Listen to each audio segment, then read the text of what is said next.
to change the waste container in your Sharp MFP. On the screen, it'll have displayed to please change the used toner container. To do so, we're going to go to the front door where your machine tag is. On each side, there is a plastic tab. Push them in, and the door will fold down. This now exposes your waste container. To remove the waste container, we're just going to press on both of the green tabs, push them in, and the waste container will pop out.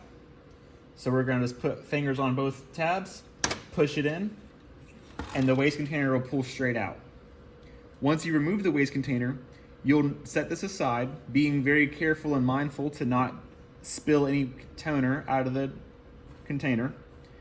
Get your new container out of the box, put it where the old container came out of, line it up, put your thumbs on each side, and just snap it into place. And that's all. You should hear a click. You can then close the door. Again, you just give it a push, you'll feel it click, and the machine will then recognize the new container. If your machine is not this large and your machine is slightly smaller, like this machine here, it's very similar to the same process. On the screen, it'll say, please replace the used toner container. To do this, we're going to remove the first tray.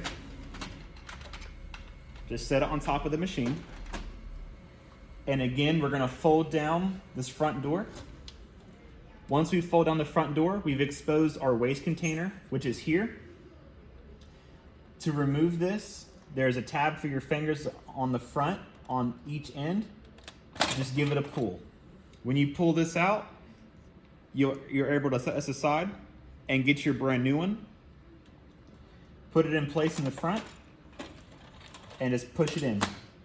You should feel a snap in both sides, and then close your door. Your machine's screen should automatically recognize it has a new waste container. And now we're going to reinstall the tray the same way you do a dresser. And that's all.